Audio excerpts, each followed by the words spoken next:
जय श्री राधा रानी की जय हो। जय गुरुदेव भगवान की जय।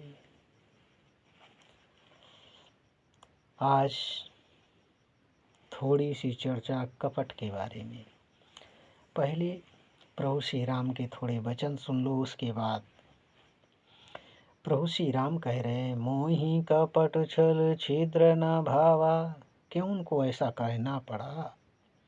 फिर क्या कह रहे, पाप बंत कर सहज सुबाऊ, भजन मोरु तेहि भाव न काऊ। क्यों प्रभु को ऐसा कहना पड़ा? ये उस समय की बात है जब विभीषण जी समुद्र पार करके इस तरफ आए तो उन्होंने वानरों से कहा, मैं रावण का भाई हूँ, प्रभु से मिलना चाहता हूँ। तो वानरों ने कहा, ठहरो, मैं अभी आता हूँ। प्रभु से पूछने आए। प्रभु श्री राम ने मंत्रियों से पूछा, क्या करना चाहिए? तो मंत्रियों ने कहा, मुझे तो लगता है प्रभु से बांध रखा जाए, रावण का भाई हमारा भेद लेने आया है। तो हनुमान जी थोड़े दुखी हुए।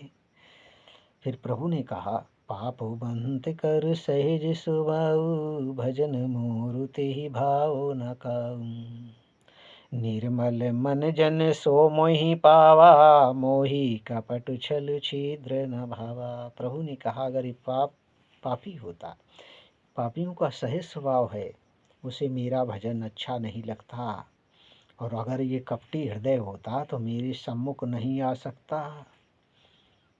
ये प्रभु को कहना पड़ा। उन्होंने कहा, ऐसा अगर होता तो वो नहीं आ सकता था।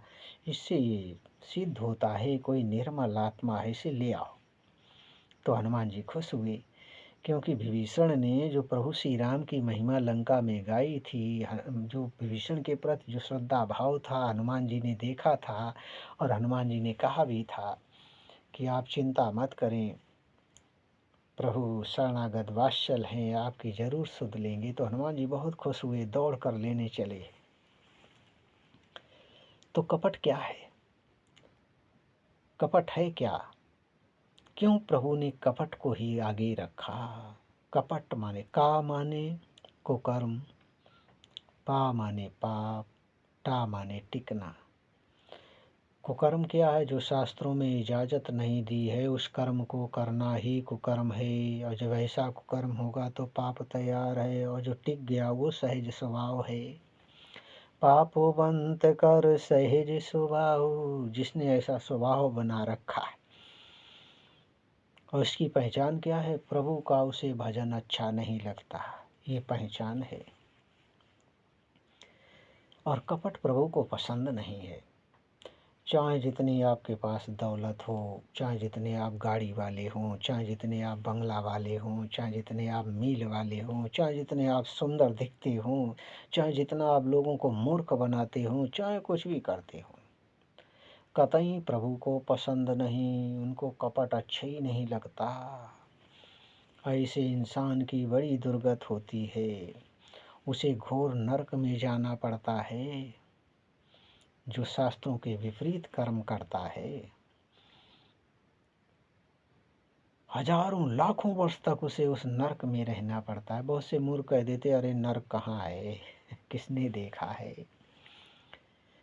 मुझ में इतनी ताकत तो है नहीं जो मैं तुमको नरक और स्वर्ग दिखा सकूं, क्योंकि ये दिखाने की चीज़ नहीं है।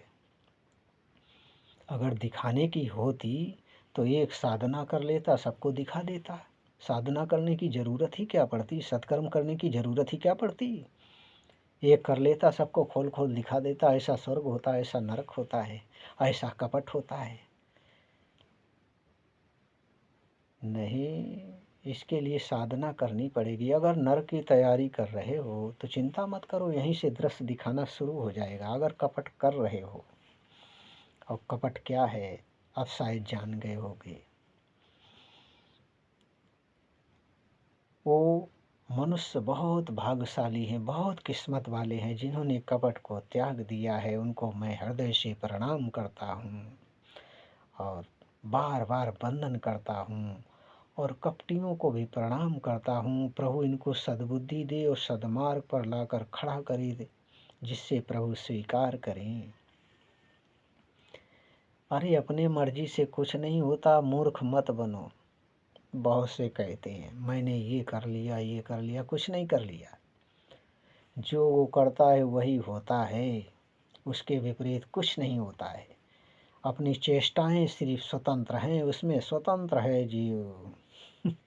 चाहे जैसी चेष्टाएं करते रहो, हाय ये हो जाए ये हो जाए, वरना नहीं होगा वही जो वो करेगा। उसको क्षण क्षण की खबर है, पल पल की खबर है, आगे क्या होने वाला है वो भी उसे पता है। वो तो हर खबर रखता है। उसका कानून बहुत सख्त है और बहुत नरम भी है। अगर हम प्रभु के सम्मुख हो गए, चाहे जितने हमने पाप कर लिए हों, अगर हम सम्मुख हो गए और संकल्प ले लिया कि आज से नहीं, तो प्रभु तुरंत स्वीकार कर लेंगे, तुरंत